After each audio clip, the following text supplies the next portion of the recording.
আসসালামু আলাইকুম, কেমন আছেন সবাই? আজ এই মিনি আর্ট প্যাডের কভার পেজে কিছু পেন্টিং করব।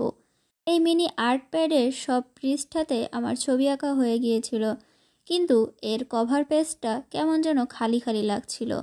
তাই ভাবলাম যে কেননা এর ওপরে কিছু পেন্টিং করে এই প্যাডটাকে আরও সুন্দর করে তোলা যাক। তো যেই ভাবা সেই কাজ, বসে গেলাম এই কভার পেজটার ওপর আর্ট করতে। প্রথমে ব্যাকগ্রাউন্ডটা কালার করে নিয়েছি। ব্যাকগ্রাউন্ডের কালারটা অ্যাশ কালার এবং কালো কালারের কম্বিনেশনে আমি রেখেছি। এক সাইডে কালো কালার করেছি এবং আরেক সাইডে আমি অ্যাশ কালার করেছি। কালো কালারের সংখ্যাটা আমি কম রেখেছি। একটি ল্যাম্প পোস্ট আঁকার কথা ভাবছিলাম, তাই ব্যাকগ্রাউন্ডে আমি হলুদ কালার দিয়ে আলোর যে রিফ্লেক্ট পড়ে সেটা দিয়ে নিয়েছি। এরপর আমি ল্যাম্প পোস্ট আঁকা শুরু করেছি। ল্যাম্প পোস্টের যে কোনো আর্টই দেখতে সুন্দর লাগে এবং এই আর্টগুলা করতে আমারও বেশ ভালোই লাগে। ল্যাম্প পোস্টের আর্টগুলা দেখেছি সবারই কম বেশি পছন্দ, আর এই আর্টগুলা করাও খুবই সহজ। শুধু মন দিয়ে একটু আঁকলেই ল্যাম্প পোস্টের আর্টগুলা সুন্দর হয়। ল্যাম্প পোস্টের আশেপাশে কিন্তু গাছগাছালি পাতা থাকে। তো ল্যাম্প পোস্টটা আঁকার পরে আমি পাতা এঁকে নিচ্ছি। পাতাও আমি বিভিন্ন শেড দিয়ে আঁকবো।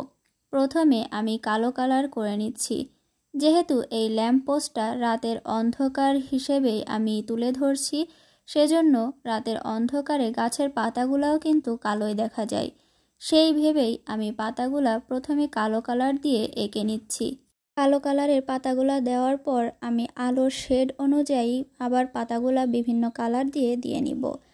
এবার আমি আলোর শেডের মধ্যে কালোর ওপরে সবুজ কালার দিয়ে পাতাগুলা দিয়ে নিচ্ছি। সব জায়গায় পাতাগুলো না দিয়ে আমি এক এক সাইডে এক এক অংশে পাতাগুলা দিয়েছি। কালোর পর পাতাগুলা সাধারণত সবুজ দেখা যায় লাইট পড়ার পরে, এজন্য আমি সবুজ কালারটাই ব্যবহার করছি, যাতে করে বেশি রিয়েলিস্টিক বলে মনে হয়। কোনো ছবিতে আলো ছায়ার শেড অনুযায়ী পেন্টিংটা করলে সেগুলা অনেক সুন্দর লাগে এবং রিয়েলিস্টিক বলে মনে হয়। সবুজ কালারের পাতাগুলা দেওয়া শেষ। আলো পড়ার পরে পাতাগুলা কালো, সবুজ, এরপর হালকা সবুজ দেখা যায়। তো সেই অনুযায়ী আমি সবুজ কালারের সাথে অল্প একটু সাদা কালার মিক্সড করে একটা লাইট গ্রিন কালার বানিয়ে সবুজের ওপরে সেই কালারটা দিয়ে পাতা দিয়ে নিয়েছি।